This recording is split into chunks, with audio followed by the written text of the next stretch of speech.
Assalamu alaikum wa rahmatullah. A yau ma ga na dauke da wasu zazzafan fina-finan India daga kamfanin Mega Dub Studio. Don haka kada ka bari a baka labari. Idan kana son samun waɗannan fina-finai baki ɗayan su yanzu haka ka yi magana da ni akan WhatsApp. Za ga ma da zaka same su baki ɗaya shine ka shiga cikin group namu na BIP da ke kan Telegram.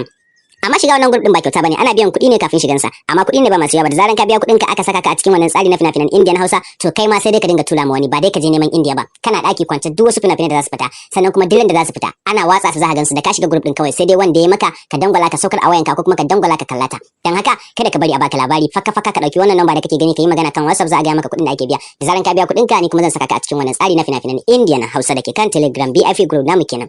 Kada kanka ana sanya ka zaka ce ashe na da ina faman wahala na neman fina-finan India ga inda ake samun su kamar a banza. Kada kanka in ka shiga sai ka kawo wasu sun shiga kamar yadda yake faruwa kenan. Za ga mutum ɗaya shiga amma zaka ji abokansa ne suka gani ga inda ake samun fina-finan Indian Hausa da Allah suna son su shiga sai su biya kuɗin su ma sai kaga an sanya su. To kai ma inda ka shiga sai ka kawo su. Faka wannan group ne ba wasa, dama ce gare kuma abota kallon fina-finan Indian Hausa kamar yadda kuka sani da ba a samun fasara kan YouTube ko Bidimit ko wani waje haka. To dole yanzu wannan hanya ce mafi sauki gare mu baki daya. Inda ka shiga wannan group to anan ne zaka dinga downloading duk wani film da kake so ka saukar ka tura ma kuma duk wanda yake so. Sannan kuma zaka kallata idan baka buƙatar saukarwa. Kaga kenan wannan mafita ce mai daɗi. Sannan kuma ba ruwanka da wasu makullan sirri, fina-finai ne barkatai ga sunan file link sai wanda ya maka zaka saukar. Gaskiya kada ka bari a barka a baya, kuma kada ka bari a baka labari. Kawai ka dauki wannan number ka yi magana kan WhatsApp, za a ga maka abin da ake biya ko a wace ƙasa kake ko a wani gari kake, sannan duk wasu fasarori da kake so kowane kamfani ne ba iya kamfanin Mega ba zaka same su a cikin wannan group.